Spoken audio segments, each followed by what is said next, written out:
Welcome back to new video. আমি মাম্পি ওম travel ব্লগে নিয়ে চলে এসেছি আরও একটি নতুন ভিডিও। আজকে এই ভিডিও থ্রুতে তোমাদের কিন্তু ফাটাফাটি কিছু ইনফরমেশন দেবো, তোমরা যদি এই জায়গাগুলো ঘুরে দেখতে চাও। হ্যাঁ, এবার আসি মেন কথায়। গ্যাংটকের সাইট সিন, দার্জিলিংয়ের অফবিট প্লেস, শিটংয়ের কিছু অফবিট প্লেস, কি করে তোমরা কম টাকা খরচা করে ঘুরে দেখবে, অল ডিটেলসে জানিয়ে দেবো। হ্যাঁ, এবারও বলি আরও কিছু মেন কথা।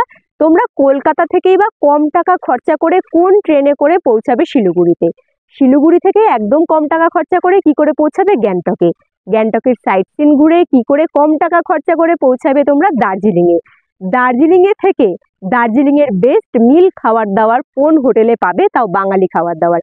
তোমরা দার্জিলিংয়ে এনজয় করে কি করে দার্জিলিং থেকে শিটংয়ের সাইট সিনগুলো এবং অফবিট প্লেসগুলো ঘুরে দেখবে, অল ডিটেলসে জানিয়ে দেবো এই ভিডিও থ্রুতে। তো চলো আর লেট করবো না, আজকের ভিডিওটি এখান থেকে স্টার্ট করব।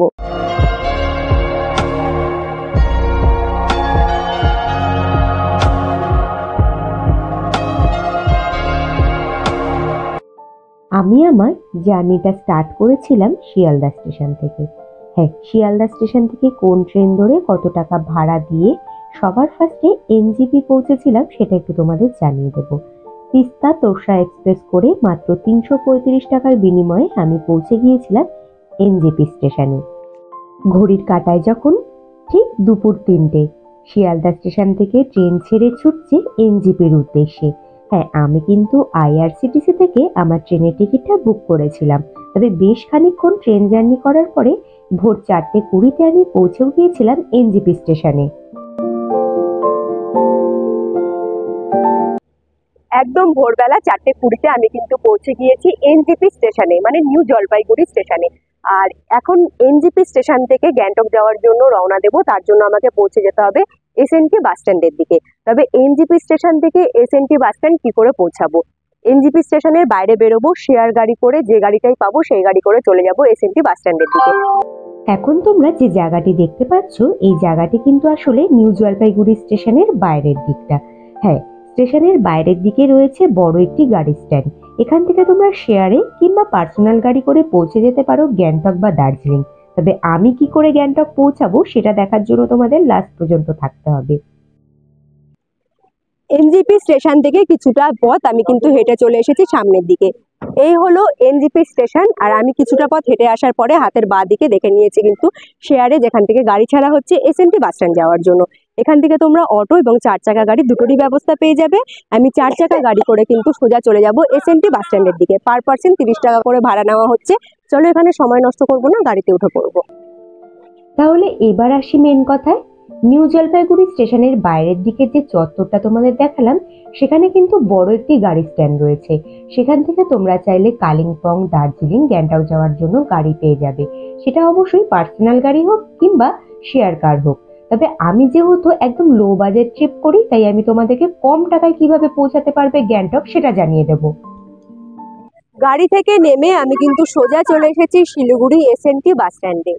সিকিম গভর্নমেন্টের নিজস্ব বাস স্ট্যান্ড রয়েছে শিলিগুড়িতে। আর এখান থেকে কিন্তু আমি গ্যাংটক যাওয়ার জন্য টিকিটটা কেটে নিয়েছি। গাড়ি থেকে নেমে সোজা আমি টিকিট কাউন্টারে গিয়ে টিকিট কেটে নিয়েছি। তোমরা কিন্তু এখান থেকে মানে এসএনটি বাস স্ট্যান্ড থেকে গ্যাংটক যদি যেতে চাও বাসে করে, নর্মাল বাসে গেলে তোমাদের 190 টাকা করে পার পার্সন খরচা পড়বে। আর তোমরা যদি এসি বাসে যাও তাহলে কিন্তু 300 টাকা করে খরচা পড়বে। আমি আমার জার্নিটা কমপ্লিট করেছিলাম বাসে করে। হ্যাঁ, বাস জার্নিটা আমার ভীষণ ভালো কেটেছিল। তবে পার্সোনাল গাড়ি কিংবা শেয়ার গাড়ি দুটো সম্বন্ধেই জানিয়ে রাখি, যারা বাজেটটা একটু হাই রেখেছো তাদের বলবো নো ডাউট তোমরা নিজেদের জন্য পার্সোনাল গাড়ি করে নিতে পারো। তবে যাদের বাজেট একটু লো রয়েছে তাদের বলবো আমার মতো জার্নিটা কমপ্লিট করে নাও। হ্যাঁ, যারা চাইছো শেয়ার গাড়ি করে যাবে, যদি তোমাদের পসিবল হয় একটা গাড়িতে 10 জন করে বসে যাওয়া, তাহলে তোমরা চলে যেতেই পারো শেয়ার গাড়ি করে। যাই হোক, আমি কিন্তু এসএনটি বাস স্ট্যান্ড থেকে বাসে উঠেছিলাম, গ্যাংটক পৌঁছেও গিয়েছি। আর এখন তোমরা যে জায়গাটি দেখতে পাচ্ছ সেটা হলো হোটেল, মানে আমি যে হোটেলে নাইট স্টে করেছিলাম, হোটেল লেমন সিড। চলো আস্তে আস্তে তোমাদের রুমটাও দেখিয়ে দেবো। তবে বাইরের ভিউটা দেখে বুঝতেই পারছো যে হোটেলটা কতটা সুন্দর জায়গায় রয়েছে। রুমের মধ্যে তোমরা কিন্তু bed, sofa, table, TV, wardrobe সমস্ত কিছুর ব্যবস্থা পাবে। তবে তোমরা যদি হোটেল লেমন সিডে থাকতে চাও তাহলে পার নাইট তোমাদের 1500 টাকা করে খরচা পড়বে। তবে অবশ্যই তোমরা কিন্তু কল করে জেনে নেবে, কারণ সিজন এবং অফ সিজনে কিন্তু ভাড়াটা একটু আপ ডাউন হয়। তবে ওয়াশরুমটা তোমরা দেখে বুঝতেই পারছো যে কতটা সুন্দর ওয়াশরুম। গিজার থেকে শুরু করে বালতি, হ্যান্ড শাওয়ার সমস্ত কিছুর ব্যবস্থা রয়েছে। অবশ্যই লেমন সিড হোটেলের ফোন নাম্বারটা আমি কিন্তু ডেসক্রিপশন বক্স এবং ভিডিও স্ক্রিনে দিয়ে দেবো। রুম দেখিয়ে দিলাম, তবে আর লেট করব না, এবার ফ্রেশ হয়ে বেরিয়ে পড়বো মল রোডটা ঘুরবো বলে। চলো মল রোডে কি কি আছে, কি কি তোমরা দেখতে পাবে সেটা একটু তোমাদের দেখিয়ে নিয়ে আসি। সোজা চলে এসেছি তাই আমি মল রোডে। গান্ধীজি স্ট্যাচুর কাছ থেকে শুরু করলাম আমি আমার আজকে মল রোড ঘোরাটা। চলো এখানে সন্ধ্যে স্ন্যাক্সে কি কি পাওয়া যায়, কত রকমের দোকানপাট রয়েছে, কম টাকায় কোথা থেকে মার্কেটিং করবে, আস্তে আস্তে তোমাদের সমস্ত কিছু জানাতে থাকবো। সত্যি কথা বলতে গ্যাংটক মল রোডটা দেখলে পরে কিন্তু ফরেন কান্ট্রি মনে হয়। তবে যাই হোক, তোমাদের কি মনে হয় তোমরা কিন্তু জানাতে পারো কমেন্ট করে। তবে সন্ধ্যের পর থেকে মল রোডটা কিন্তু দারুণ আলোকসজ্জায় সেজে ওঠে, সেটা কিন্তু দেখতে অপূর্ব লাগে। যারা ব্র্যান্ডেড জিনিসপত্র পরতে ভালোবাসো তারা মল রোডের ওপরে যে দোকানগুলো রয়েছে সেখান থেকে কিনে নিতে পারো। আর যারা ভাবছো কম টাকায় ভালো জিনিসের খোঁজ দেবো কি দেবো না, অবশ্যই সেই মার্কেটটাও তোমাদের ঘুরিয়ে নিয়ে আসবো। তবে যেহেতু সন্ধে হয়ে গেছে, কিছু তো একটা খেতে হবে, তাই মল রোডের ওপরেই একটি স্ট্রিট ফুডের দোকান ছিল, সেখান থেকেই মোমো, চাউমিন, এগরোল আমি এগুলো খেয়েছিলাম। যাই হোক, খাবারগুলো ভীষণ ভালো ছিল। খাবার দাবার খেয়ে নিজেদের প্লেটগুলো কিন্তু যেখানে সেখানে ফেলবে না, অনেক টাকা ফাইন হয়ে যাবে। ডাস্টবিন ব্যবহার করবে। হ্যাঁ, এবার চলো মার্কেটটা ঘুরিয়ে নিয়ে আসি। আর এখন কিন্তু মল রোডের পাশেই একটি নিচে যাওয়ার রাস্তা রয়েছে, সেই রাস্তা দিয়ে নিচের দিকে নেমে এসে আমি পৌঁছে গেছি লাল মার্কেট বা লাল বাজারে। এখানে কিন্তু কম টাকায় বেশ ভালো ভালো সুন্দর সুন্দর জিনিস পাওয়া যায়। চলো মার্কেটটা একটু তোমাদের ঘুরিয়ে দেখাই। 200, 300, 150 টাকার মধ্যে তোমরা কিন্তু অনেক ধরনের চাদর পেয়ে যাবে। না না, শুধু চাদর নয়, 150 টাকা থেকে শুরু করে 500 টাকার মধ্যে বড়দেরও কিন্তু খুব সুন্দর সুন্দর জিনিস পাওয়া যাচ্ছিল। নিজেরা ঘুরতে এসে যদি মনে হয় বাড়ির বাকি সদস্যদের জন্য কিছু কিনে নিয়ে যাবে, তাহলে বলবো চোখ বন্ধ করে এখান থেকে কিনে নিতে পারো। হ্যাঁ, বাচ্চাদেরও কিন্তু 200-250 টাকার মধ্যে বেশ ভালো ভালো জিনিস পাওয়া যাচ্ছিল। মার্কেট ঘুরে আমি কিন্তু সোজা চলে এসেছি হোটেলে। আর এখন একটু রেস্ট নেব। আর সকালবেলা আমাদের বেরোতে হবে সাইট সিন ঘোরার উদ্দেশ্যে। সাইট সিনে কোথায় কোথায় ঘুরছি, কি কি দেখছি সমস্ত কিছু তোমাদের জানিয়ে দেবো এবং ভিডিওর মাধ্যমে দেখিয়ে দেবো। তো এখন চলো রুমে গিয়ে ফ্রেশ হয়ে রেস্ট নেওয়া যাক, সকালবেলা আবার তোমাদের সাথে দেখা হচ্ছে। এখন আপাতত তোমাদেরকে গুড নাইট বলে আমি আমার রুমে চলে যাব। আমি কিন্তু গ্যাংটক সাইট সিন ঘোরার জন্য গাড়ি ঠিক করে নিয়েছি। আজকে আমি মানে নেক্সট ডে আজকে কিন্তু আমি 10 পয়েন্ট ঘুরে দেখবো। কোথা থেকে গাড়িটা ঠিক করেছি সেটা একটু তোমাদের বলে দিই। এমজি রোড, এমজি রোডের ঠিক পাশেই রয়েছে একটি বড় গাড়ি স্ট্যান্ড, সেখান থেকে কিন্তু আমি কথা বলে গাড়ি ঠিক করে নিয়েছি 10 পয়েন্ট ঘুরে দেখার জন্য। হ্যাঁ, প্রথমে যখন কথা বলেছিলাম তখন কিন্তু আমার কাছে 2500 টাকার মতো চেয়েছিল, তবে আমি কথা বলার পরে দাদা কিন্তু আমাদেরকে এই 10 পয়েন্ট 1500 টাকায় ঘুরিয়ে দেবে বলেছে। তো যাই হোক, 1500 টাকায় কিন্তু ঠিক হয়ে গেছে, আমরা 10 পয়েন্ট ঘুরে দেখবো। তো চলো গাড়িতে ওঠা যাক, আর আজকে কোথায় কোথায় ফার্স্টে যাচ্ছি সেটা তোমাদের অবশ্যই জানিয়ে দেবো।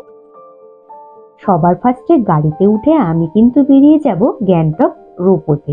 হ্যাঁ, গ্যাংটক শহরে রয়েছে রোপোর ব্যবস্থা, আর সেই রোপোতে উঠলে পরে গ্যাংটক শহরকে খুব সুন্দরভাবে দেখা যায়। তাই কিন্তু আমি এবারে বেরিয়ে পড়লাম রোপোর উদ্দেশ্যে। তবে তোমাদের বলে রাখি, তোমরা যখন গাড়ি ঠিক করবে তখন কিন্তু একটু কথা বলে নেবে। আমি অফ সিজনে গিয়েছিলাম তাই আমার কাছ থেকে 1500 টাকা নিয়েছে। যদি তোমরা সিজনে যাও তাহলে কিন্তু 2 থেকে 2500 টাকা চাইবে। তবুও তোমরা একটু কথা বলবে, বার্গেনিং করলে কিছু তো কম হবেই। আমি কিন্তু রোপোতে উঠে পড়েছি, আর রোপো থেকে পুরো গ্যাংটক শহরটাকে দেখতে কি অপূর্বটাই না লাগছে। যাই হোক, তবে রোপোতে ওঠার আগে অবশ্যই খেয়াল রাখবে টিকিটটা কেটে নেওয়ার জন্য।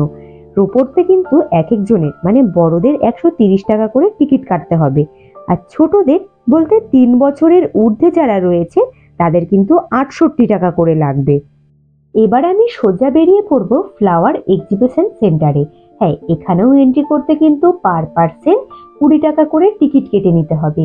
টিকিট কেটে এন্ট্রি করতে হবে ফ্লাওয়ার এক্সিবিশনের ভেতরে। এখানেও কিন্তু রয়েছে নানান ধরনের ফুল গাছ, যেসব ফুলগুলো দেখতে কিন্তু অসাধারণ। অনেক বড় কিন্তু রয়েছে এই জায়গাটি, তোমরা চাইলে এখান থেকে ঘুরে নিতে পারো।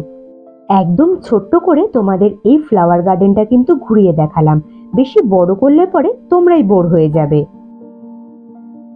ফ্লাওয়ার এক্সিবিশন সেন্টার থেকে এবার আমরা বেরিয়ে সোজা রওনা দেব ইঞ্চে মনস্ট্রির দিকে। গ্যাংটক শহরের সব থেকে ভালো দর্শনীয় স্থান হলো এই ইঞ্চে মনস্ট্রি, যেটা আমার কাছে মনে হয়েছে। তোমরা যখন গাড়ি ঠিক করবে তখন কিন্তু অবশ্যই ড্রাইভার দাদাকে বলে দেবে আমরা ইঞ্চে মনস্ট্রিতে ভিজিট করব। তবে ইঞ্চে মনস্ট্রিতে ভিজিট করতে হলেও তোমাদের কিন্তু টিকিট কেটে নিতে হবে, পার পার্সন 20 টাকা করে। ইঞ্চে মনস্ট্রির ভেতরে রয়েছে বিশাল বড় বুদ্ধদেবের মূর্তি, যেটা ঘিরে রয়েছে অনেক বড় সুন্দর একটি মন্দির। ইঞ্চে মনস্ট্রি ঘুরে আমি কিন্তু সোজা চলে এসেছি হনুমান টকে। হনুমান টকে রয়েছে হনুমানজির মূর্তি স্থাপিত করা, তাছাড়াও রয়েছে আরো কিছু দেবদেবতাদের মূর্তি। তবে এই মন্দিরের ভেতরে কিন্তু ভিডিও বা ছবি তোলা একদমই অ্যালাউড ছিল না, তবে বাইরের দিক থেকে যতটা সম্ভব হয়েছে তুলে ধরার চেষ্টা করেছি। অসাধারণ একটি জায়গা, তোমরা অবশ্যই ভিজিট করো। যাই হোক, সকালের ব্রেকফাস্টটা যদি একদম কম টাকার মধ্যে সেরে ফেলতে চাও, হনুমান টকে এসে করে ফেলো। হনুমান টকে যেখানে গাড়ি পার্কিং জোন রয়েছে, সেখানে আর্মিদের কিন্তু নিজস্ব একটি ক্যান্টিন রয়েছে। এখানে কম টাকার মধ্যে বেশ ভালো ভালো ধরনের তোমরা খাবার পেয়ে যাবে। আমি তো সকালের ব্রেকফাস্ট এখান থেকেই সেরে ফেলেছিলাম। হনুমান টক মন্দির প্রাঙ্গণে রয়েছে এই ভিউ পয়েন্টটা, যেখান থেকে তোমরা এই সুন্দর দৃশ্য দেখতে পাবে। যাই হোক, এবার আমি চলে এসেছি গণেশ টকে। গণেশ টকে কি কি রয়েছে, তোমরা এখানে আসলে কি কি দেখতে পাবে, সমস্ত কিছু জানিয়ে দেব। তবে গণেশ টকে এন্ট্রি করতে গেলে পরে কোনো রকম টিকিট কাটতে হয় না। গণেশ টকে রয়েছে গণেশজির খুব সুন্দর একটি মূর্তি। চলো, তোমাদের এবার আমি মন্দির প্রাঙ্গণও ঘুরিয়ে দেখিয়ে দেব।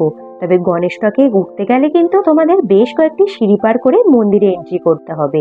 এখানে তোমরা দেখতেই পাচ্ছ কত সুন্দর গণেশজির মূর্তি রয়েছে। গণেশজির মূর্তির ঠিক ব্যাক সাইডেই রয়েছে কিন্তু ভোলেনাথের আরো একটি মন্দির। এখানে তোমরা চাইলে জল ঢালতে পারো, জল ঢালার ব্যবস্থাও করা রয়েছে, যেখানে আমি আমার বড় ছেলেকে নিয়ে জল ঢেলেছিলাম ভোলেনাথকে। তাছাড়া গণেশ টক মন্দির প্রাঙ্গণেও রয়েছে কিন্তু ভিউ পয়েন্ট, যেখান থেকে গ্যাংটক শহরের বেশ সুন্দর ভিউ দেখা যায়। চলে এসেছি আমি প্ল্যান্ট কনসারভেটরির সামনে। এখানে আসলে পরে তোমরা কি কি দেখতে পাবে। আগে চলো, এখানে এন্ট্রি করতে গেলে 20 টাকা করে কিন্তু টিকিট কেটে নিতে হবে। তবে আসলেই যারা প্রকৃতিপ্রেমী, গাছ ভালোবাসো, তাদের জন্য বেস্ট অপশন হবে। রয়েছে ছোট একটা ঝর্ণা, রয়েছে সুন্দর সুন্দর ফুল গাছ, রয়েছে বিভিন্ন ধরনের গাছ। বলতে পারো একদম পরিপূর্ণ এই জায়গাটি। চলে এসেছি আমি এবারে লাসা ওয়াটারফলসে। জায়গাটি কিন্তু আসলেই খুব সুন্দর, তবে ঝর্ণার জলটা থাকলে পরে বেশি ভালো হতো। যেহেতু অনেক ঠান্ডার সময় গিয়েছিলাম গ্যাংটক ভ্রমণে, তাই জলটা শুকিয়ে গেছিল। তবে আমি কিন্তু এবার চলে এসেছি তাসি ভিউ পয়েন্টে। তাসি ভিউ পয়েন্টে গেলে কি টিকিট কাটতে হয়, এখান থেকে তোমরা কি কি দেখবে সমস্ত কিছু জানিয়ে দেব। তাসি ভিউ পয়েন্টে কিন্তু কোনো রকম টিকিট কাটতে হয় না। তবে হ্যাঁ, এখানে একটি ওয়াচ টাওয়ার রয়েছে, সেখানে এন্ট্রি করতে গেলে অবশ্যই টিকিট কাটতে হবে। তবে তাসি ভিউ পয়েন্ট থেকে তোমরা কিন্তু কাঞ্চনজঙ্ঘার খুব সুন্দর দৃশ্য দেখতে পাবে, যদি আকাশ ভালো থাকে। তবে গ্যাংটক শহরের একটা সাইড কিন্তু খুব সুন্দর দেখা যায় এই তাসি ভিউ পয়েন্ট থেকে। আর তাসি ভিউ পয়েন্টটাও কিন্তু খুব সুন্দর করে সাজানো গোছানো, যেখানে ওয়াচ টাওয়ার, তার ঠিক নিচের ফ্লোরেই কিন্তু রয়েছে এই সুন্দর একটি শপ। তোমরা চাইলে এখান থেকে বাড়ির জন্য জিনিস কিনে নিতে পারো। তবে এখন আমি চলে এসেছি আরো একটি মনস্ট্রিতে। মনস্ট্রিটার নাম হচ্ছে গুঞ্জাং মনস্ট্রি। এই মনস্ট্রিটা কিন্তু সন্ধ্যের পরে খুব সুন্দর আলো দিয়ে সেজে ওঠে। যেহেতু আমার একটু বেরোতে লেট হয়ে গিয়েছিল, তাই আমি কিন্তু এখানে একটু সন্ধ্যে টাইমেই পৌঁছেছিলাম। তবে তোমাদের বলবো একটু সকাল সকাল জার্নিটা স্টার্ট করো, তাহলে প্রত্যেকটা পয়েন্ট খুব ভালো করে ঘুরে দেখে নিতে পারবে। গুঞ্জাং মনস্ট্রির পরেও রয়েছে বাকথাং ফলস। যেহেতু সন্ধে হয়ে গিয়েছিল, তাই তোমাদের কিন্তু সেটা ভিডিওর মাধ্যমে তুলে ধরতে পারলাম না। চলে এসেছি সাইট সিন ঘুরে আমি কিন্তু মল রোডে। আর মল রোডে এসে এখন কিন্তু আমি রাতের ডিনারটা সারবো। কোথা থেকে সারবো সেটা আমি তোমাদের বলে দিচ্ছি। বাঙালি মানুষ, তোমরা জানো, সারাদিন যেহেতু বাইরে ঘুরে ঘুরে ভাতটা খাওয়া হয়নি, তাই রাত্রেবেলা কিন্তু ভাতটাই খাবো। আর খাবো আজকে চঞ্চল হোটেলে। চঞ্চল হোটেল কিন্তু মল রোডের একদম ওপরে। আর এখানকার ফোন নাম্বার আমি দিয়ে দেবো, তোমরা যদি এখানে এসে খাবার দাবার খেতে চাও অবশ্যই কন্ট্যাক্ট করে নিতে পারো। মল রোডের ওপরেই কিন্তু চঞ্চল হোটেলের বড় বোর্ড লাগানো রয়েছে, তবে 2-1টা সিঁড়ি নিচের দিকে নেমে যেতে হবে। আর এই হোটেলে খেতে কত টাকা খরচা পড়েছিল, কি কি খাবার দাবার পাওয়া যায়, সেটা অবশ্যই আমি তোমাদের জানিয়ে দেব। ফিশ কিংবা চিকেন তোমরা যেটাই নাও না কেন 180 টাকা করে প্লেট পড়বে। তবে প্রত্যেকটা খাবারই কিন্তু মিল সিস্টেম, তোমরা যত খুশি নাও পেট ভরে খেতে পাবে। এক্সট্রা করে যদি ফিশ বা চিকেন নাও তার জন্য এক্সট্রা টাকা দিতে হবে। তবে যাই হোক, খাবার দাবারগুলো কিন্তু খুব ভালোই ছিল। খাবার দাবার খেয়ে মল রোড ঘুরতে ঘুরতে আমি কিন্তু এবারে চলে যাব সোজা আমার হোটেলে।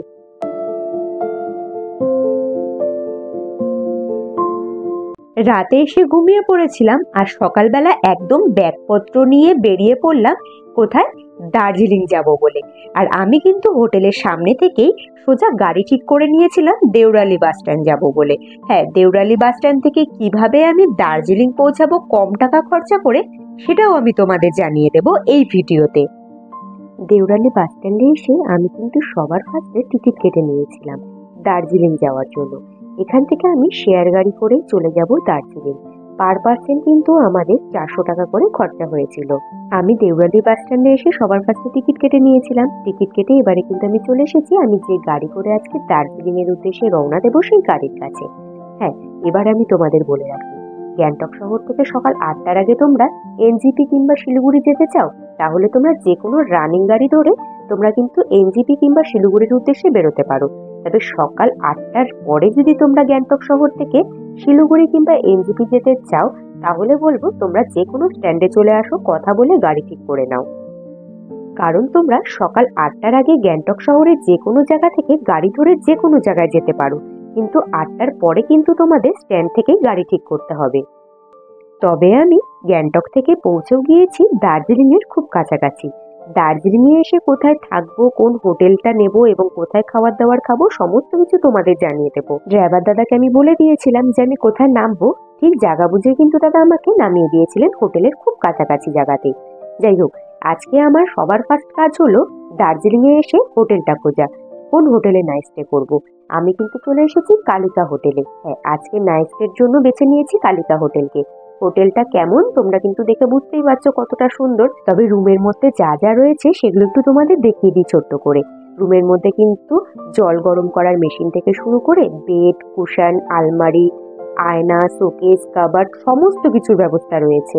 হ্যাঁ, ওয়াশরুমটাও কিন্তু তেমনি পরিষ্কার পরিচ্ছন্ন এবং ততটাই সুন্দর। এবার তোমাদের জানার ইচ্ছে করতেই পারে যে এই হোটেলে থাকতে গেলে কত টাকা খরচা পড়বে বা এখানকার ফোন নাম্বারের কোনো ব্যবস্থা আছে কিনা। হ্যাঁ, ফোন নাম্বারটা আমি ভিডিও স্ক্রিনেও দিয়ে দেবো এবং ডেসক্রিপশন বক্সেও দিয়ে দেবো, তোমরা চাইলে কথা বলে নিতে পারো। এবার বলি, ভাড়া বিষয়ে আমি তেমন একটা কিছু বলবো না। আমি কিন্তু এখানে থেকেছি খুব কম টাকাতেই, তবে সিজন এবং অফ সিজনে কিন্তু ভাড়াটা একটু আপ ডাউন করে। তাই বলবো ফোন নাম্বারটা দিয়ে দিচ্ছি, তোমরা একটু আসার আগে যোগাযোগ করে নিও। যেহেতু এই কালিকা হোটেলের স্টাফগুলো সবাই কিন্তু বাঙালি, তাই এখানে তোমরা বাঙালি খাওয়া দাওয়ারও পেয়ে যাবে। রুমে এসে ফ্রেশ হলাম, নিজেও রেডি হলাম, ছোট পুচকুকে ওমকে রেডি করলাম। এবারে বাবা মা সবাইকে নিয়ে কিন্তু বেরিয়ে পড়ছি দার্জিলিং মল রোডটা ঘুরবো বলে। চলো, হাতে বেশ খানিকক্ষণ সময় রয়েছে, কালকে তো আবার সারাদিনের জার্নি রয়েছে। তবে যেই টাইমটা হাতে রয়েছে সেই টাইমটা নষ্ট করব না, এই টাইমটা কিন্তু ঘুরে নেব আমি দার্জিলিং মল রোডটা। চলে এসো। তোমরা যদি একটু বুদ্ধি করে ঘোরো এবং আমার এই ভিডিওটি একবার ফলো করে নাও, আশা করছি তোমাদের এই জায়গাগুলো ঘুরতে কোনো রকম প্রবলেম হবে না। যাই হোক, রাতের দার্জিলিং শহর কতটা সুন্দর হয়ে উঠেছে তোমরা নিশ্চয়ই বুঝতে পেরেছো। চারিদিকে কিন্তু আলো জ্বলে উঠেছে। হ্যাঁ, রাতের দার্জিলিং শহর কিন্তু ততটাই দেখতে সুন্দর। তবে চলে যাব এবারে স্ট্রিট ফুডের দিকে। এখানে কিন্তু মল রোডের ওপরে প্রচুর স্ট্রিট ফুডের দোকান রয়েছে, তোমরা চাইলে ট্রাই করতে পারো। এখানে মোমো তোমরা কিন্তু 50 টাকা 60 টাকার মধ্যে পেয়ে যাবে এবং আরো কিছু খাবার দাবার রয়েছে যেগুলো তোমরা 100 থেকে 120 টাকার মধ্যে পেয়ে যাবে। স্ট্রিট ফুডগুলো ট্রাই করার পরে আমি কিন্তু এবারে একটু মার্কেটটা ঘুরে দেখবো। তবে তোমাদের বলে রাখি, তোমরা যদি কেউ চা খেতে পছন্দ করো তাহলে মল রোডের ওপরে কিন্তু যেখানে স্ট্রিট ফুডগুলো বিক্রি হচ্ছিল সেখানে একটি চায়ের দোকান রয়েছে। এক দিদি নেপালি ড্রেস পরে নেপালি চা বিক্রি করে, খুব সুন্দর খেতে, 20 টাকা করে গ্লাস, তোমরা ট্রাই করতে পারো। চলো, এবার আমি তোমাদের একটু মার্কেটটা ঘুরিয়ে নিয়ে আসি। মল রোডের ওপরেই রয়েছে বিশাল বড় বড় দোকান, যেসব দোকানে ব্র্যান্ডেড জিনিসপত্র পাওয়া যাচ্ছে। তবে সবার তো আর সামর্থ্য হয় না ব্র্যান্ডেড জিনিসপত্র কেনার। তবে যারা ভাবছো কম দামের ভালো মানের জিনিস কিনবে, তাদের চলো একটু ঘুরিয়ে নিয়ে আসি। এটা কিন্তু মল রোডের ওপরেই রয়েছে। আর এই মার্কেটটাতে কিন্তু বেশ কম দামের জিনিসও পাওয়া যায়, তেমনি কিন্তু ভালো ভালো জিনিস রয়েছে। তবে একটু তোমাদের দাম দর করে কিনতে হবে, এটা আমি বলবো। রাতের বেলা তো মার্কেট এবং মল রোডটা ঘুরে দেখলাম, এবার আমি হোটেলে গিয়ে খাবার দাবারটা সেরে নেব। যেহেতু বাঙালি স্টাফ রয়েছে তাই বাঙালি খাবার দাবার খুব সুন্দর পাওয়া যাচ্ছে। তাই আমি রাতের ডিনারটা কিন্তু আমাদের হোটেল থেকেই করে নিয়েছিলাম। হ্যাঁ, এখানে কিন্তু তোমরা সব ধরনেরই খাবার পাবে, আর সব কিন্তু মিল সিস্টেম খাবার দাবার। তোমরা যদি ডিম বা চিকেন এক্সট্রা ভাবে নিতে চাও, এক্সট্রা তোমাদের দাম দিতে হবে। বাদ বাকি সবজি, আলু ভাজা, ডাল তোমরা কিন্তু যত ইচ্ছে তত খেতে পারো। পুরো রেডি হয়ে আমিও কিন্তু এবারে বেরিয়ে পড়ছি দার্জিলিং মেল রোডে যাওয়ার জন্য, কারণ সিটং যাওয়ার জন্য গাড়িটা কিন্তু আমাদের মেল রোডে এসেই দাঁড়াবে। আর ড্রাইভার দাদার সাথে কথা হয়ে গেছে। তো আমি ভাবছিলাম, কালকে তো আমাদের মেল রোডটা ঘুরতে ঘুরতে অনেকটা সন্ধে হয়ে গেছিল, দিনের বেলার ভিউটা আমি দেখতে পাইনি। আমি কিন্তু এবারে চলে এসেছি দিনের দার্জিলিং শহর দেখবো বলে। দিনের বেলাও কিন্তু ঝাঁ চকচকে দার্জিলিং শহরকে দেখতে খুব ভালো লাগে। দার্জিলিং মল রোডের ওপরেই কিন্তু রয়েছে একটি বিশাল বড় চার্চ। তোমরা চাইলে সেই চার্চে গিয়ে এন্ট্রি করতে পারো, ঘুরেও নিতে পারো। দার্জিলিং গেলে আমরা কিন্তু সম্ভবত ওই টাইগার হিল, বাতাসিয়া লুপ, জু এইসবই ঘুরে দেখি। তবে এবার আমি তোমাদেরকে একটু অন্যরকম করে ঘুরিয়ে দেখাবো। তাই আজকে কিন্তু আমরা সোজা চলে যাব সিটং ঘুরতে। হ্যাঁ, তবে সিটং এ কি কি রয়েছে, কি কি তোমরা দেখতে পাবে সেটাও আমি তোমাদের জানিয়ে দেবো। তবে দিনের বেলা এই দার্জিলিং শহরকে দেখতে কতটা সুন্দর লাগে সেটাও তোমরা বুঝতে পারছো। তবে যেহেতু অনেকটা সকাল সকাল বেরিয়েছিলাম, তাই দোকানপাট তেমন একটা খোলেনি। আমি কিন্তু দার্জিলিং মল রোডটা ঘুরে সোজা চলে এসেছি ক্যাবিন্ডার্সের সামনে। আর আমাদের গাড়ি কিন্তু সেখানেই দাঁড়িয়েছিল, গাড়ি দাঁড়িয়ে রয়েছে। বড় গাড়ি করেছি, কত টাকা ভাড়া লেগেছে না লেগেছে সমস্ত কিছু ডিটেলস বলে দেবো, এবং দাদার ফোন নাম্বারটাও ভিডিও স্ক্রিনে দিয়ে দেবো, তোমরা চাইলে কন্ট্যাক্ট করে নিতে পারো। সবার ফার্স্টেই আমি বলে দেব, আমি কিন্তু বড় গাড়ি করেছিলাম। আমরা কিন্তু ওমকে নিয়ে 5 জন ছিলাম। তাও আমি বড় গাড়িটা কেন করেছি সেটাও একটু তোমাদের জানিয়ে দেব। ছোট গাড়ি করলেও সম্ভবত হয়ে যেত, কিন্তু ছোট গাড়ি রিস্কটা আমি নিইনি কেন সেটা অবশ্যই তোমাদের বলবো। তবে এখন কিন্তু সবার ফার্স্টে আমি চলে যাব যোগীঘাটে। হ্যাঁ, যোগীঘাটও কিন্তু সিটং ঘুরে দেখার মধ্যে আরো একটি দেখার মতো জায়গা। এখানেও কিন্তু খুব সুন্দর একটি ভিউ পয়েন্ট রয়েছে। যোগীঘাট ব্রিজের ওপর দিয়ে গাড়ি চলে যাচ্ছে, আর নিচ দিয়ে বয়ে যাচ্ছে একটি নদী। আর সেই নদীর যে জলের আওয়াজ এত সুন্দর, সেটা কাছ থেকে যতক্ষণ না তোমরা দেখবে আর শুনবে তোমরা বিশ্বাসই করতে পারবে না। ঝাঁ চকচকে জলটা দেখতে এত অপূর্ব লাগছিল কি বলবো। আমরা এখন যে ব্রিজের ওপরে রয়েছি সেটা তো নতুন যোগীঘাট ব্রিজ। তবে আগে কিন্তু কাঠের ব্রিজ ছিল, যে ব্রিজটা কিন্তু এখন প্রায় ধ্বংসপ্রাপ্ত। তবে এই ব্রিজটাই কিন্তু যোগীঘাট নামে আগে পরিচিত ছিল। যাই হোক, সকালবেলা দার্জিলিং শহর থেকে বেরোনোর আগে তেমন একটা ব্রেকফাস্ট করিনি, তাই কিন্তু যোগীঘাট ব্রিজের কাছে এসে আগে সকালের ব্রেকফাস্টটা সেরে নেব। এখানে গোনাগাথা কয়েকটি দোকান রয়েছে, তবে যে কটা দোকান রয়েছে প্রত্যেকটি দোকানে একই মানের একই দামের জিনিস পাওয়া যায়। বেশ ভালো ছিল। আমি কিন্তু সকালের ব্রেকফাস্টটা এখান থেকেই সেরেছিলাম। যোগীঘাট ব্রিজ ঘুরে এবং সকালের ব্রেকফাস্টটা সেরে সোজা রওনা দিলাম সিটং কমলালেবুর বাগানে। সিটং ঘুরতে এসেছি আর কমলালেবুর বাগানে যাব না তা তো হতেই পারে না। সিটংয়ে কিন্তু শুধু একটাই কমলালেবুর বাগান নেই, এখানে প্রচুর কমলালেবুর বাগান রয়েছে। তবে যে বাগানেই তোমরা এন্ট্রি করো না কেন 50 টাকা করে টিকিট কেটে নিতে হবে। তারপরেই তোমরা এন্ট্রি করে পুরো কমলা বাগানটা ঘুরে দেখে নিতে পারবে। একদম আমি কিন্তু গভীর লেবুর বাগানে ঢুকে পড়েছি, মানে অরেঞ্জ ভ্যালির ভেতরে। আর হ্যাঁ, সিটংকে বলা হয় কমলা লেবুর দেশ। এটা যতক্ষণ বাড়িতে ছিলাম সত্যি বুঝতে পারছিলাম না, এখানে এসে বুঝতে পারছি কেন কমলা লেবুর দেশ বলা হচ্ছে। তবে তোমাদের কাছে রিকোয়েস্ট করব, তোমরা কিন্তু না বলে এই কমলা লেবুর গাছে বা কমলা লেবুতে একদম হাত দেবে না, এতে তোমাদেরই বিপদ। দাদারা দেখতে পেলে ফাইন করে দেবে। আমি কিন্তু এখানে যে গার্ড দাদা রয়েছে তার কাছে রিকোয়েস্ট করেছিলাম, সে আমাকে শিখিয়ে দিয়েছিল গাছ থেকে এইভাবে কমলা লেবুটা ছেড়ো। তারপরেই আমি কিন্তু কমলা লেবুতে হাত দিতে পেরেছিলাম। এটা আমার কাছে উপরি পাওনা ছিল। তবে আমাকে কিন্তু দাদা তুলে রাখা আরো কয়েকটি কমলা লেবু দিয়েছিল। চলো, কমলা লেবুর বাগান ঘুরে এবারে বেরিয়ে পড়েছি আমি আরো একটি জায়গায়। হ্যাঁ, এটা কিন্তু বুদ্ধা মনাস্ট্রি, এখানেই আমরা চলে এসেছি। এই জায়গাটাও তোমাদের ঘুরিয়ে দেখাবো। তবে তোমাদের এবার বলবো কেন আমি তোমাদের বলেছিলাম বড় গাড়িটা করবে। সিটং শহরে কিন্তু অনেকটা জায়গায় অনেক রাস্তা খারাপ রয়েছে, যেসব জায়গায় ছোট গাড়ি কিন্তু একটু রিস্কি। তোমরা যদি 2 জন থাকো তাহলে বলবো ছোট গাড়িটা করো, কিন্তু 2 জনের বেশি থাকলে পরে একদমই ছোট গাড়ির রিস্ক নিও না, তোমরা কিন্তু বড় গাড়িটাই ঠিক করে নিও। সুন্দর একটা মাটির ঘরের মধ্যে বুদ্ধদেবের মূর্তি রয়েছে, যেটা ঘিরে কয়েকটি কাঠের বাড়িও রয়েছে। জায়গাটি কিন্তু বেশ সুন্দর। তবে বুদ্ধা মনস্ট্রি ঘুরে আমি কিন্তু সোজা বেরিয়ে যাব নামথিং পোখরির উদ্দেশ্যে। নামথিং পোখরিতেও কিন্তু ছোট একটি লেক রয়েছে, তবে এখন কিন্তু সেই লেকের জলটা শুকিয়ে গেছে। চেষ্টা করব নেক্সট টাইম যখন জল জমে থাকবে সেই সময় একবার যাওয়ার। হ্যাঁ, এখানে কিন্তু বিশাল বড় পাইন ফরেস্ট রয়েছে, তোমরা চাইলে পাইন ফরেস্ট পায়ে হেঁটে ঘুরে নিতে পারো। তবে তোমাদের অনেকেরই জানতে ইচ্ছে করছে দার্জিলিং থেকে চিটং ঘুরতে কত টাকা খরচা হতে পারে। দার্জিলিং থেকে আমি গাড়ি ঠিক করেছিলাম, গাড়ি ঠিক করে চিটং ঘুরেছিলাম, চিটং ঘুরে আবার দার্জিলিং হোটেলের কাছে ড্রপ নিয়েছিলাম। বড় গাড়িতে আমার 3,500 টাকা খরচা পড়েছিল। আমি কিন্তু এবারে নামথিং পোখরি ঘুরে সোজা বেরিয়ে যাব অহলদারা ভিউ পয়েন্টের কাছে। অহলদারা ভিউ পয়েন্টটা না দারুণ একটি জায়গা। এবার তোমরা যদি এই সুন্দর জায়গাটি দেখে ভাবো যে এখানে কোনো থাকার ব্যবস্থা রয়েছে কিনা, অবশ্যই এখানে তোমরা হোমস্টের ব্যবস্থা পেয়ে যাবে। বেশ কয়েকটির হোমস্টের নাম্বার আমি ডেসক্রিপশন বক্সে দিয়ে দেব, তোমরা একটু চেক করে নেবে। তবে হ্যাঁ, বলে দিচ্ছি অফ সিজনে কিন্তু একটু ভাড়াটা কম থাকে, সিজনের সময় ভাড়াটা একটু বেশি বেড়ে যেতে পারে। তবে অহলদারা ভিউ পয়েন্ট থেকে বেশ বড় বড় উঁচু উঁচু কিছু পাহাড়, সাথে চিটং শহর অসাধারণ দেখতে লাগে। তবে তোমরা হোটেল কিংবা গাড়ি যেটাই ঠিক করো না কেন, একটু বার্গেটিং করে নেবে, একটু হলেও কম হয়ে যাবে। অহলদারা ভিউ পয়েন্ট ঘুরে আমি কিন্তু এবারে সোজা রওনা দিয়েছি মংপুর উদ্দেশ্যে, যেখানে রয়েছে রবীন্দ্র ভবন। এখানে কিন্তু এন্ট্রি করতে গেলে টিকিট কেটে নিতে হয়, তবে তোমরা যদি মিউজিয়ামের ভেতরে এন্ট্রি করো তাহলেই টিকিট কাটতে হবে।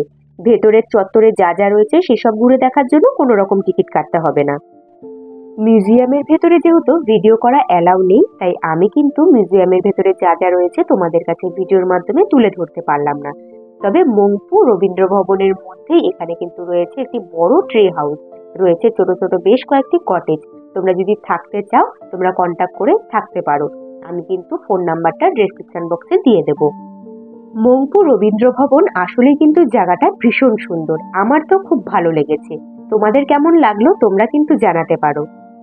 তবে এখন আমি গাড়িতে উঠে সোজা রওনা দেব হোটেলের দিকে। রাত্রিটা স্টে করব, পরের দিন সকাল সকাল আবার বেরিয়ে পড়ব।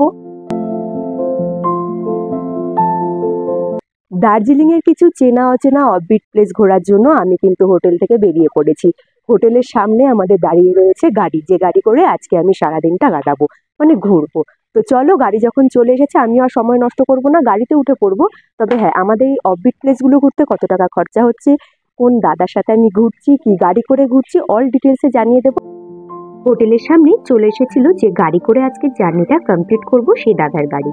হ্যাঁ, আমি কিন্তু লাগেজ নিয়ে উঠে পড়েছিলাম গাড়িতে। কেন লাগেজ নিয়ে উঠেছিলাম সেটাও জানতে পারবে। তবে আজকে ঘুরে দেখা স্পটের মধ্যে কোন স্পটটা সবার ফার্স্টে দেখবো সেটাও তোমাদের বলে দেব। চলে এসেছি সবার ফার্স্টে লেপচা জগতে। লেপচাদেরই ছোট্ট একটি জগৎ, তাই নামটাও দেওয়া হয়েছে লেপচা জগৎ। হ্যাঁ, এখানে তোমরা কি দেখতে পাবে, বিশাল বড় বড় পাইন গাছ, যেটা মাথা উঁচু করে করে তোমাদের দেখতে হবে।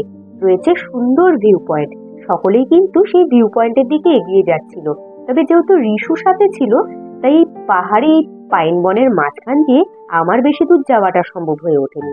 তবে তোমরা যদি এই পাইন বনের ভেতরে এন্ট্রি করো তাহলে 20 টাকা করে টিকিট দিতে হবে। লেপচা জগৎ তার ঠিক পাইন বনের উল্টো দিকেই রয়েছে কিন্তু স্ট্রিট ফুডের দোকান। সেখানে কিন্তু বেশ নানান নানান ধরনের খাবার দাবার পাওয়া যাচ্ছিল, তেমন নেপালি খাবার দাবারও কিন্তু পাওয়া যাচ্ছিল। তোমাদের যার যেটা চাই তোমরা কিন্তু ট্রাই করতে পারো। আমি যে দাদার সাথে যে গাড়ি করে দার্জিলিং এর অফবিট প্লেসগুলো ঘুরে দেখেছিলাম, তোমরা যদি আমার মতোই দাদার সাথে গাড়ি করে ঘুরতে চাও অবশ্যই দাদার সাথে যোগাযোগ করে নিতে পারো। দাদা কোথায় কোথায় হোমস্টের ব্যবস্থা রয়েছে এবং কি কি গাড়ি প্রোভাইড করে সমস্ত কিছু নিয়ে আলাদা একটি কিন্তু ভিডিও রয়েছে, তোমরা চাইলে দেখে নিতে পারো। তবে এখন কিন্তু লেপচা জগৎকে টাটা করে আমরা চলে এসেছি সুখিয়া পোখরিতে। সুখিয়া পোখরিতে আসার কারণ আমরা কিন্তু সুখিয়া পোখরি থেকে চলে যাব জোর পোখরির দিকে। তবে সুখিয়া পোখরি থেকে একটি রাস্তা চলে যাচ্ছে মানে ভাঞ্জানের দিকে। যারা সান্দাকফু যেতে চাইছো তাদের জন্য গুরুত্বপূর্ণ একটি জায়গা। সুখিয়া পোখরির জায়গাটা কিন্তু আসলে পাইন ফরেস্টের মধ্যেই অবস্থিত, চারিদিকে শুধু পাইন গাছ আর পাইন গাছ।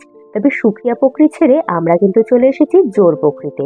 জোর পোখরিতে 50 টাকা করে টিকিট কেটে নিলে পরে গাড়ি নিয়ে একদম জোর পোখরি পার্কের ভেতরে তোমরা এন্ট্রি করতে পারবে। হ্যাঁ, এখানে কিন্তু বিশাল বড় একটি পার্ক রয়েছে, সুন্দর একটা ভিউ পয়েন্ট, যেখান থেকে খুব সুন্দর একটা দৃশ্য তোমরা দেখতে পাবে। এখানেও কিন্তু তোমরা হোমস্টের ব্যবস্থা পেয়ে যাবে। হ্যাঁ, এই হোমস্টেতে থাকতে গেলে কত টাকা খরচা পড়বে না পড়বে তা নিয়েও আমার কিন্তু একটি ভিডিও রয়েছে, তোমরা চাইলে দেখে নিতে পারো। এখানেও তার মানে তোমরা বুঝতে পারছো যে এসে তোমরা নাইট স্টের ব্যবস্থাও পেয়ে যাবে। আমার মতো যারা ইউটিউব বন্ধুরা রয়েছে তাদের জন্য বলবো, তোমরা যদি এখানে এসে ড্রোন ওড়াতে চাও তাহলে কিন্তু আগে থেকে পারমিশন নিয়ে নেবে, তার জন্য আলাদা করে টিকিট কাটতে হবে, তারপরে তোমরা ড্রোন ওড়াতে পারবে। হ্যাঁ, এবার আমি তোমাদের বলে দিই সেকেন্ড ডে হোমস্টের কথা। যে হোমস্টের কথা আমি তোমাদের বলেছিলাম, এখানে নাইট স্টের জন্য বেস্ট অপশন হবে, কম টাকায় ভালো থাকার ঠিকানা। তবে এটা তো তোমাদের বলাই হয়নি, আমি কিন্তু এই দার্জিলিং অফবিট সাইট সিন গুলো ঘোরার আগে যখন হোটেল থেকে বেরিয়েছিলাম তখন কিন্তু লাগেজ নিয়ে আমি বেরিয়ে পড়েছিলাম আমার সাথে, কারণ আজকে কিন্তু আমি একদম এনজেপিতে ড্রপ নেব, তাই আমি কিন্তু আমার সাথে লাগেজগুলো নিয়ে চলে এসেছিলাম। তবে আমি কিন্তু জোরপোখরি থেকে সোজা চলে এসেছি সীমানা ভিউ পয়েন্টে। এখান থেকে কিন্তু কাঞ্চনজঙ্ঘার খুব সুন্দর দৃশ্য দেখা যায়। তবে যেহেতু আকাশ মেঘলা ছিল তাই আমি এখান থেকে তেমন একটা ভিউ দেখতে পাইনি, তবে যেটা দেখেছি সেটাও কিন্তু কম ছিল না। সীমানা ভিউ পয়েন্টেও কিন্তু রয়েছে ছোট্ট একটি মার্কেট এবং বেশ কয়েকটি খাবার দাবারের দোকান। তবে আমি এখন চলে এসেছি পশুপতিনাথ মার্কেটের কাছে। হ্যাঁ, যারা নেপাল যেতে চাইছো তাদের জন্য কিন্তু খুব সুন্দর, খুব গুরুত্বপূর্ণ একটি জায়গা। এখান থেকে কিন্তু তোমরা নেপালে এন্ট্রি করতে পারবে। আমি কিন্তু পশুপতিনাথ মার্কেট ঘুরে সোজা চলে এসেছিলাম গোপালধারা টি গার্ডেনে। গোপালধারা টি গার্ডেনটা কিন্তু বিশাল বড়, দেখতেও তেমনি সুন্দর। এখানে কিন্তু আমি তোমাদের বলে দেব, তোমরা দুপুরের লাঞ্চটা কিন্তু এখান থেকেই সেরে নিও, পরে কিন্তু আর টাইমটা হবে না। গোপালধারা টি গার্ডেনে ঠিক উল্টো দিকে রয়েছিল বেশ কয়েকটি হোটেল, সেখান থেকে দুপুরের লাঞ্চটা সেরে আমি কিন্তু বেরিয়ে পড়েছিলাম চাপাতি কিনবো বলে। হ্যাঁ, গোপালধারা টি গার্ডেনের উল্টো দিকে রয়েছে এই চাপাতি স্টলটা। আমি কিন্তু দেখে শুনে 2-3 রকমের চাপাতি কিনে নিয়েছিলাম। তবে তোমাদের বলে রাখি, ঘুরে দেখা স্পটগুলোর মধ্যে যেহেতু আজকে আমাদের লাস্ট ডে, তাই আমি কিন্তু সকাল সকাল বেরিয়ে পড়েছিলাম। যেহেতু ট্রেনটাও ধরতে হবে, ট্রেন ধরবো বলে হাতে সময়টা রাখাটা কিন্তু বেশি জরুরি ছিল, তাই আমি কিন্তু চলে এসেছি এবারে মিরিক লেকে।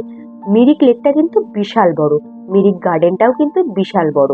হ্যাঁ, এটা কিন্তু একদিনে দেখে একদম শেষ করা যাবে না, তবে যেহেতু আমাদের বাড়ি ফিরতে হবে তাই আমি অল্প করে চারিদিকটাই ঘুরে দেখে নিয়েছিলাম, ভিডিওর মাধ্যমে ততটাই তোমাদের কাছে পৌঁছে দিলাম। মিরিক ঘুরে আমি কিন্তু সোজা ড্রপ নিয়েছিলাম এনজিপি স্টেশনে, কারণ আজকে আমাদের ট্রেন ধরতে হবে। হ্যাঁ, এনজিপি স্টেশন থেকে উত্তরবঙ্গ এক্সপ্রেস করে আমি কিন্তু আবার শিয়ালদা ব্যাক করেছিলাম। দার্জিলিং থেকে গাড়িতে উঠেছিলাম আর দার্জিলিং এর অফবিট প্লেস ঘুরে আমি এনজিপিতে ড্রপ নিয়েছিলাম। আর আজকের পুরো ট্রিপটা করতে আমাদের 3,500 টাকা খরচা পড়েছিল বড় গাড়িতে। তো বন্ধুরা, আজকের ভিডিওটি কেমন লাগলো তোমরা কিন্তু অবশ্যই জানিও। আশা করছি এই ভিডিওর মাধ্যমে কিছুটা হলেও ইনফরমেশন তোমাদের কাছে পৌঁছাতে পেরেছি। নতুন বন্ধুদের বলবো চ্যানেলটি অবশ্যই সাবস্ক্রাইব করে নেবে। যারা সাবস্ক্রাইব করে আমার পাশে রয়েছে তাদের অসংখ্য ধন্যবাদ। এইভাবেই আমাকে সাপোর্ট করো, আমার পাশে থেকো। আজকের মতো তাহলে টাটা, দেখা হচ্ছে খুব তাড়াতাড়ি নেক্সট ভিডিওতে। তোমরা ভালো থেকো, সুস্থ থেকো।